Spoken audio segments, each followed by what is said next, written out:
KP Hormis, who was the founder of this federal bank in 1931.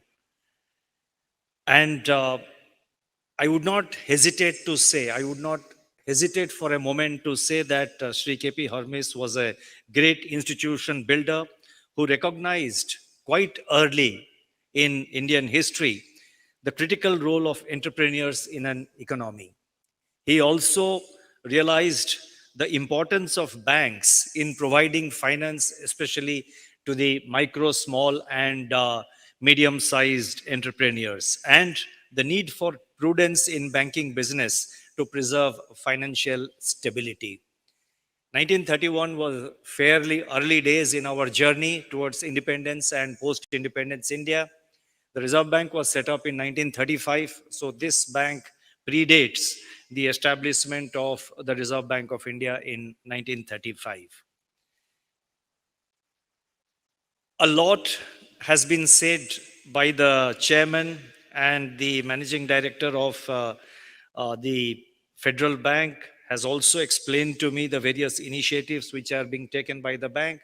I had opportunity of seeing some of the new products and new processes, banking processes, which have been launched by the Federal Bank in the pursuit of financial inclusion and taking banks closer to the people. There was a time when we were talking of taking the banks to the doorstep of the people, but I think today the banks are available to people at their, on their fingertips. So that is the progress which we have made in India over the last, several years, with exponential progress being noticed in very recent years. The expectation of all of you today would be that I would talk on the current situation, which I will do towards the end of my talk. But today what I have done is that I have sort of chosen a topic which is primarily focused on G20, the Indian presidency of G20.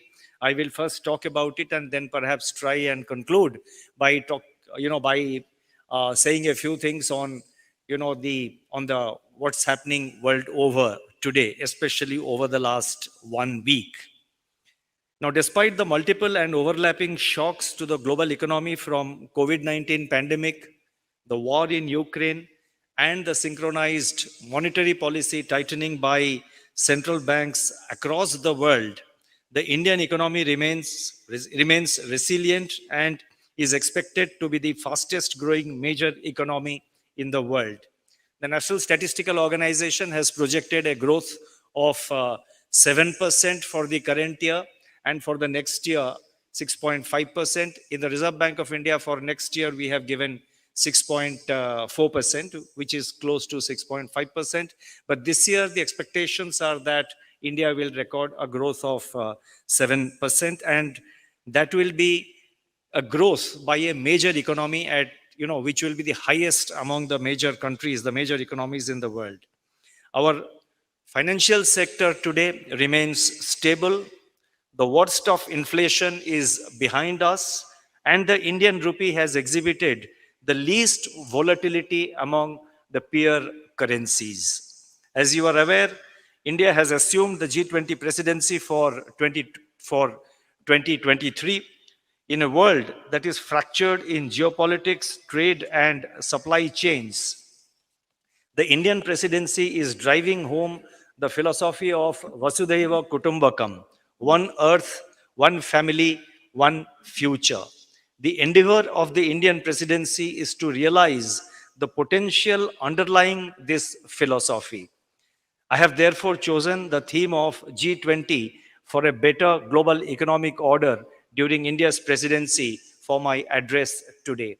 When we talk about a fractured world which is today prevailing, fractured in terms of geopolitics, in terms of trade, in terms of bilateral relations, in terms of supply chains on the one hand, but on the other hand, we are talking about one future, which means that the focus of the G20 presidency, the focus of India's presidency in G20 is to try and do its best to ensure that all countries move together for a brighter future. As I said a little while ago, India has assumed the leadership of G20 in an environment of formidable geo-economic shifts, which have vitiated the global macro-financial outlook. The capacity of the existing global economic order to manage severe impact of multiple shocks is under challenge. This has led to severe supply-demand imbalances in critical sectors, and this has also given rise to high inflation in almost all countries of the world. Globalization of inflation to multi-decadal high levels and subdued global growth and trade have posed complex policy challenges to almost every country in the world.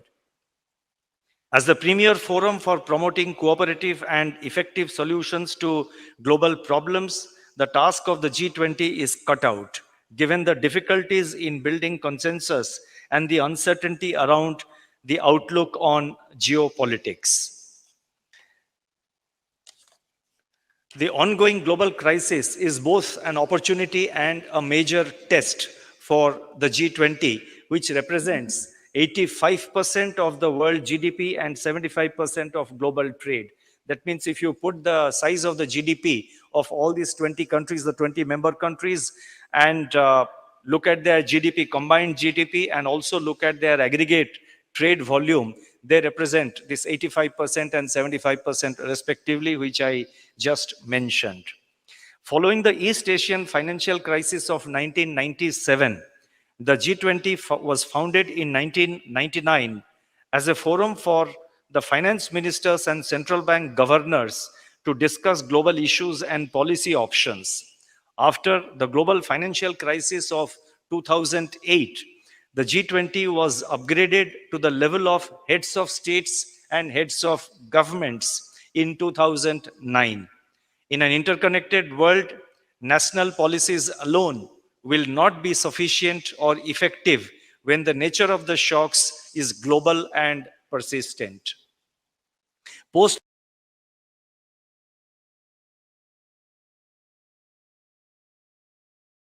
COVID, the world economy was recovering gradually on the back of large policy stimulus and rising pace of vaccination when the war in Ukraine led to sharp increase in global food, energy, and commodity prices. It also triggered renewed supply chain disruptions. Geopolitics has now been taken over by geoeconomics. According to the International Monetary Fund, that is the IMF, the global economy is now experiencing a process of key channels, and they are trade, technology, capital flows, labor mobility, and global governance. There are rising restrictions on trade and diffusion of technology, barriers to labor migration, reduced capital flows, and increased uncertainty about global public goods. The interlinkage between geopolitics and economic prospects of nations has become stronger, with each influencing the other. There is now growing trend of friendshoring and onshoring. The focus is now on ensuring food and energy security and on securing strategic minerals, namely lithium, rare earths, copper, zinc, chromium, graphite, etc., which are required for producing batteries, solar panels, and wind turbines. Actually, the backlash against globalization had started even before the pandemic had struck, as globalization created both winners and losers. The international order could not provide cooperative solutions to make the process, that is the process of globalization, win-win for all. This indeed is the biggest challenge for G20 as a multilateral group. Globalization must produce better and more equitable outcomes for all, including the global south.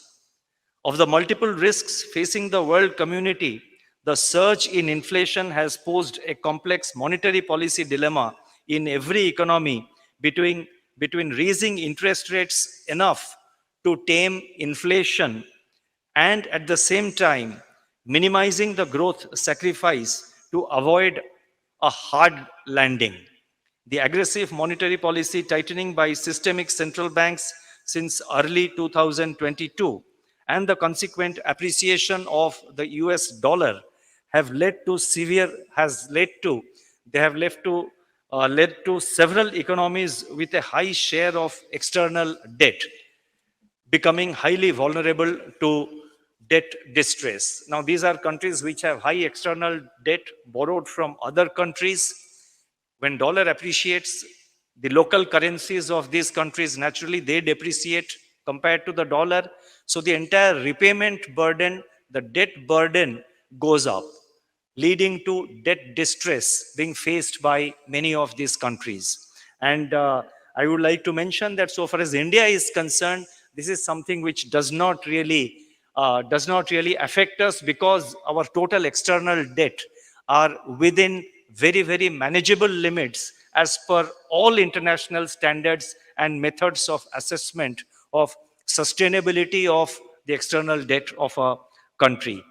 According to the IMF, 15% of low-income countries, what are known as LICs, are estimated to be already in debt distress, with an additional 45% at high risk of debt distress. So far as low-income countries are concerned, 15% are already in distress and another 45 are likely to face distress as we go forward.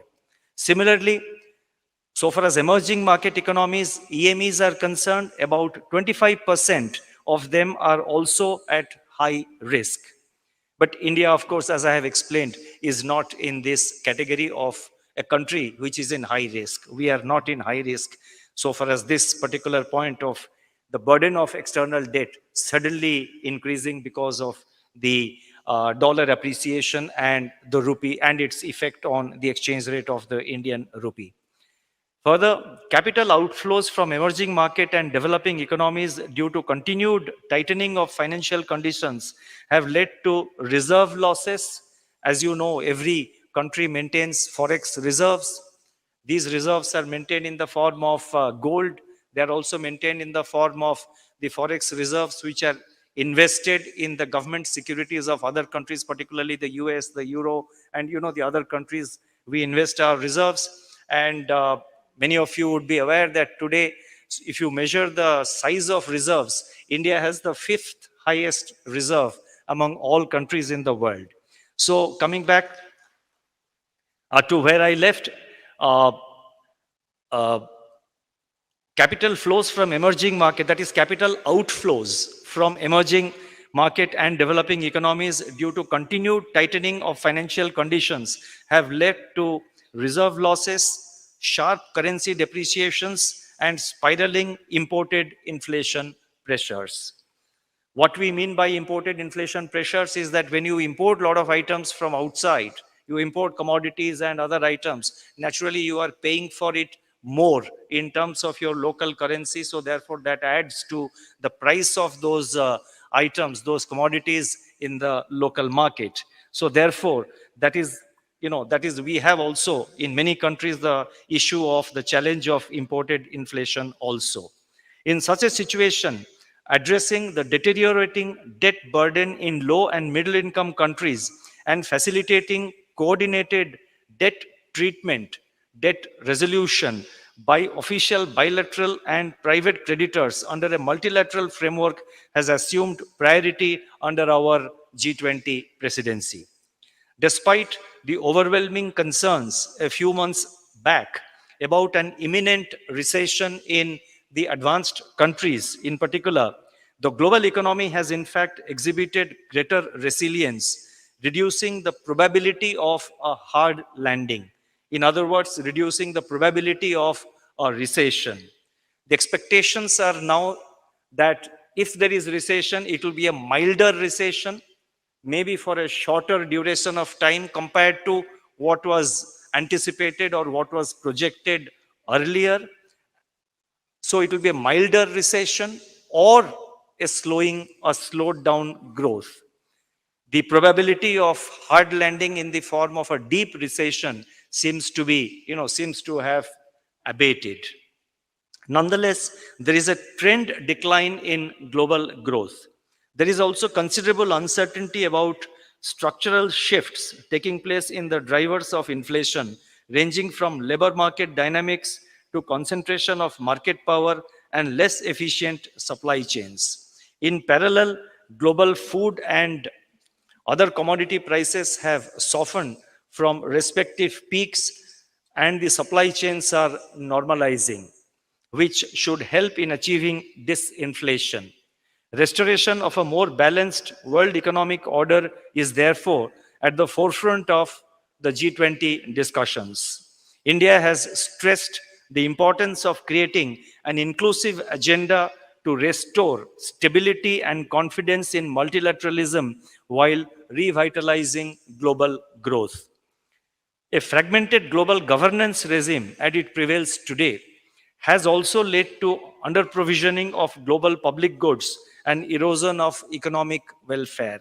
The recent examples are discriminatory access to vaccines during the pandemic and reluctance to ensure universal access to vaccines and technology for life-saving medicines, inadequate provision of finance and access to technology to quicken the pace of green transition in the emerging market economies, and the lack of timely creditor cooperation to address the severe stress facing some of the debt-ridden developing economies, which I just talked about. Recommitting to multilateralism is the need of the hour, and the G20 has a major role in this regard. It is also important that the G20 countries take due notice of people-centric transformative changes taking place in the member countries and adopt them to make the world a better place for all. Now, there are many innovations, there are transformative changes, new policy initiatives being taken by the member countries of the G20. So if we have learnings, if we have experiences, it's desirable that we share those experiences with the rest of the world to ensure that technology, business processes, and the welfare and their welfare effects, they are disseminated and they proliferate and they extend to other countries also. Learning from each other's experience to enhance the quality of life for the common man must be a new dimension to global economic order in the future. I would like to highlight two such key areas under India's G20 presidency. First, digital public infrastructure for financial inclusion, and second, climate change and mitigation for achieving a more inclusive global economic order. Let me first focus on digital public infrastructure for financial inclusion. The G20, through the Global Partnership for Financial Inclusion, GPFI they call it, that is Global Partnership for Financial Inclusion, the G20 through this initiative is facilitating a dialogue on financial inclusion in the global forum. The focus is on unserved and underserved individuals and on micro, small and medium enterprises, that is MSMEs. India is sharing its experience in financial inclusion as well as in the use of digital public infrastructure for achieving the goals of poverty alleviation and economic empowerment of the vulnerable sections of the society. India has been one of the front runners or one of the forerunners in addressing the issue of last mile connectivity by leveraging its world-class digital public infrastructure, which, as you would know, includes the JAM Trinity, that is the Jan Dhan Aadhaar Mobile Trinity, the UPI, the Open Network for Digital Commerce, that is ONDC, and the Account Aggregators Framework. We are also highlighting in the G20 discussions the importance of digital identity, digital payments, and digital consent-based sharing of data in enabling a globally integrated financial inclusion ecosystem. India's rich and successful experience in this area offers fine guidance on pathways to improving the lives of the common man. Not surprisingly, India has been recently chosen as the co-chair of the Global Partnership for Financial Inclusion Working Group along with Italy. Let me now focus on climate change and mitigation. Climate change is no longer a distant threat. It's right here staring at us and is a growing danger with risks for millions of lives and livelihoods around the world. Extreme weather events world over, such as floods, droughts, wildfires, cyclones, etc., can disrupt production and supply chains and create shortages of essential goods and services at any time, anywhere. Such events can create sudden increase in prices leading to inflationary pressures. In addition, climate change can also affect the productivity of sectors that are heavily dependent on nature, such as agriculture. For instance, rising temperatures and changing rainfall patterns are causing lower crop yields and higher prices of food grains in recent years. The physical impact of climate change, such as rise in sea level and increased frequency and intensity of extreme weather events, can damage infrastructure and property, leading to higher costs for businesses and households. All these factors can contribute to higher inflation and lower growth, which can erode the purchasing power of households and businesses. As we all know, such events are becoming more frequent in the recent years. Therefore, it is essential that we take concerted climate action to safeguard the future of our planet and its inhabitants. The G20 countries have a major responsibility in providing leadership for global action on climate change and provision of climate finance, together with transfer of technology to take this agenda forward. In dealing with weather-related disasters, India has made noteworthy progress in its green transition agenda and capacity creation for efficient disaster management. Sharing our experience with other G20 countries could open up scope for collaboration in pursuit of the common goal of a greener global economy. It's noteworthy that India is the highest ranked G20 country according to Climate Change Performance Index 2023 and is also the fifth best performing country globally. Given that India is widely expected to remain as one of the fastest growing economies in the world, our energy demand could rise manifold. The challenge for us is twofold. One, to meet the projected increase in energy demand, and two, to rapidly transition from fossil fuel to renewables. Climate proofing of our infrastructure has also been a priority, more so in view of the large investment in infrastructure which is now being made in recent years. Through global forums such as Coalition for Disaster Resilient Infrastructure, that is CDRI, India is providing leadership to global efforts for addressing these challenges. We live in a world where global macroeconomic and financial outlook may become increasingly uncertain because of climate events, and only a committed global response with a spirit of collaboration can help mitigate the impending risk. In this context, the need for scaling up climate finance for mitigation and adaptation efforts in a balanced manner is well recognized if we were to meet the ambitious net zero targets. In this endeavor, multilateral development banks have an important role to play. They must evolve to meet the increasing demand for lending resources, providing knowledge support, and catalyze private investment while continuing with their traditional roles of poverty reduction and achieving the Sustainable Development Goals, that is the SDGs. To address these issues, the G20 in our recent meeting, which was held in Bangalore, that is the meeting of the G20 finance ministers and central bank governors. In the recent meeting, the G20 has agreed to set up an expert group to deliberate on strengthening the multilateral development banks like the World Bank and others.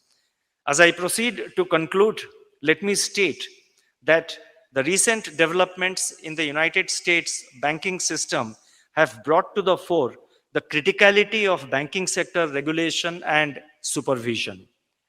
These are areas which have significant impact on preserving financial stability of every country.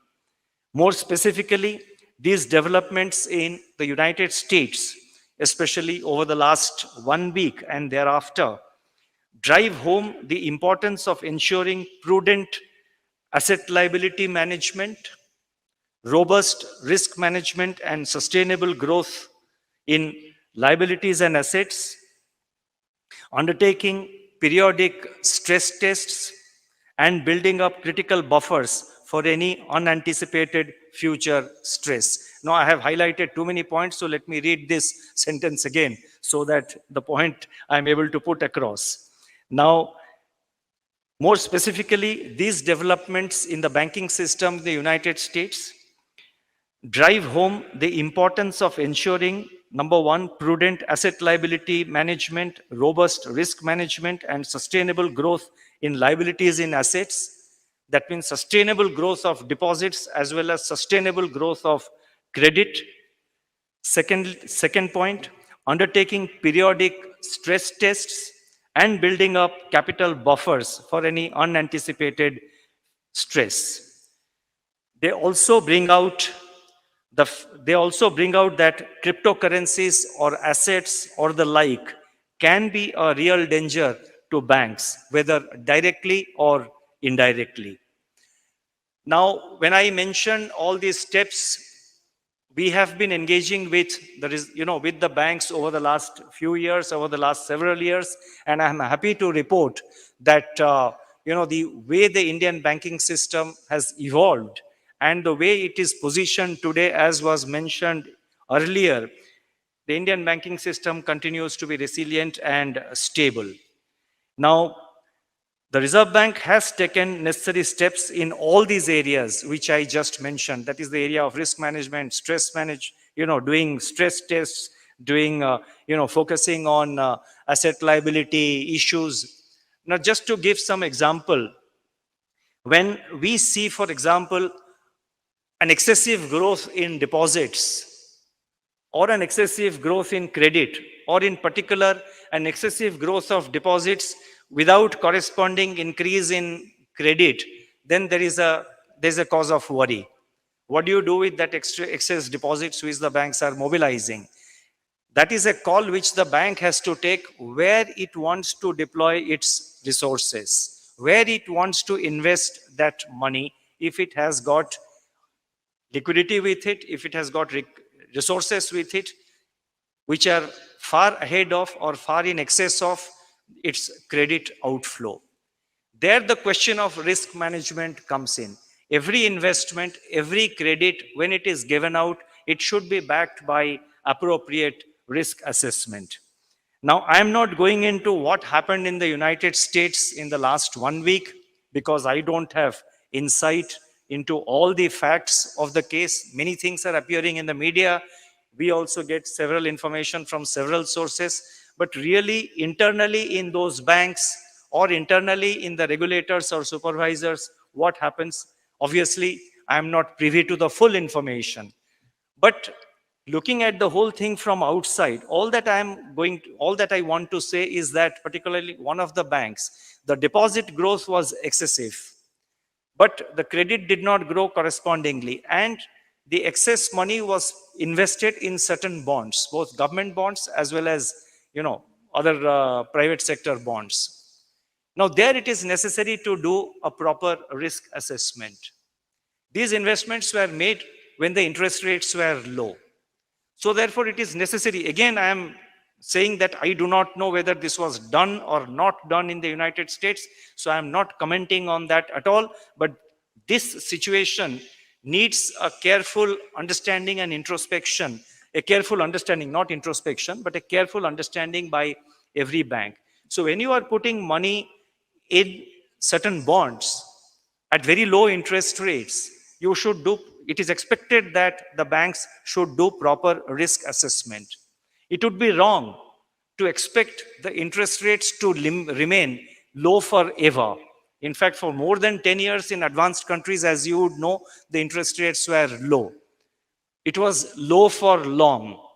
But that should not have lulled anybody into the belief. Again, I'm not saying they were lulled into the belief, but you cannot assume that the interest rates will remain low for all times. The interest rates will go up. Naturally, when the inflation goes up, there will be rate hike by the central bank.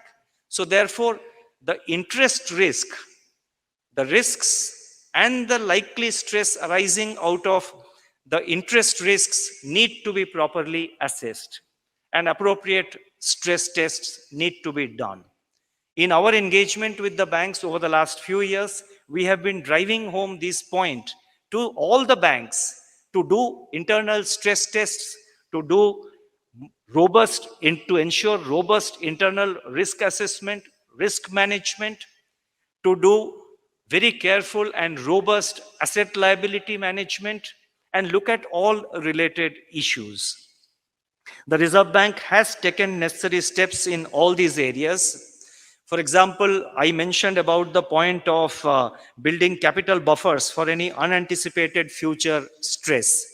Those of you who are from the various banks or who are closely observing the financial sector, you will remember that at the height of the pandemic in 2020 and 21, we kept on stressing to all banks, both in our direct communication with them as well as whenever I or any of my senior colleagues, we spoke in the public domain, we kept on highlighting and stressing on the need to build up adequate capital. Because COVID stress, how long it would last, what would be the depth of that, what would be the depth of the impact of the COVID pandemic was not known. It was a complete unknown commodity and unknown animal. So we impressed upon the banks, and I am happy to say that in fact, almost all banks took the message and built up adequate additional capital. We insisted, we nudged the banks to raise additional capital because the outlook is uncertain. In 2020, we didn't know how long the COVID crisis is going to last. And then again, thereafter, the war has started last year. So therefore, capital needs to be built up when the going was good. In 2020, 2021, the liquidity was largely in surplus in India. The interest rates were low. So that was the right time for the banks to build up additional capital as a buffer for any possible future stress. Most of our banks, in fact, I would say almost all banks built up additional capital. They mobilized additional capital. And again, I think together between the Reserve Bank as the regulator and supervisor and the banks and the NBFCs and other entities in the financial sector, together we have ensured that financial sector in India overall remains resilient. When we came out with the COVID-19 resolution framework, that was also well structured in a manner so that this process of resolution does not result in a fresh crisis or in a fresh problem. So the Reserve Bank has taken necessary steps in all these areas. I gave just a couple of examples. The regulation and supervision of the financial sector and regulated entities have been suitably strengthened in the recent years. The regulatory steps include, among other things, the implementation of the leverage ratio in June 2019, large exposure framework in June 2019, guidelines on governance in commercial banks in April 21, guidelines on securitization of standard assets in September 21, scale-based regulatory framework for NBFCs in October 21, revised regulatory framework for microfinance in April 22, revised regulatory framework for urban cooperative banks in July 22, and guidelines on digital lending in September 2022. Simultaneously, the Reserve Bank's supervisory systems have been strengthened significantly in recent years through measures which include a unified and harmonized supervisory approach for commercial banks, NBFCs, and urban cooperative banks. The frequency and intensity of on-site supervisory engagements is now based on size as well as riskiness of the institutions. Off-site supervision has also become more intense and frequent. We have strengthened our engagement with senior management and boards of supervised entities like the banks and NBFCs. The focus is now more on identifying the root cause of vulnerabilities rather than dealing with the symptoms alone. We have also issued revised guidelines on oversight and assurance functions, that is, compliance functions of the financial entities. Use of advanced data analytics is also supplementing our supervisory process. To strengthen cyber resilience, a comprehensive cybersecurity framework for banks together with digital payment security control guidelines have also been issued. We have also established the College of Supervisors and augmented the staff strength significantly in our Department of Supervision and Regulation of the Reserve Bank in recent years. What we have in India today is a well-regulated and well-supervised banking sector. The same would also hold good for the NBFC sector, and also it would hold good in the context of the financial entities which are under RBI's supervisory or regulatory domain. Let me now conclude by stating that India has assumed the G20 presidency at a time when it has once again emerged as the fastest growing major economy in the world. International confidence on India's capacity to contribute constructively to reshape the global order is rising. The risk of a hard landing has dissipated world over, even as the pace of disinflation remains less than desirable. Before the cascading effects of geo-economic fragmentation further dampen the global outlook, rebuilding trust through cooperation and recommitting to multilateral frameworks for addressing critical global challenges has become absolutely essential.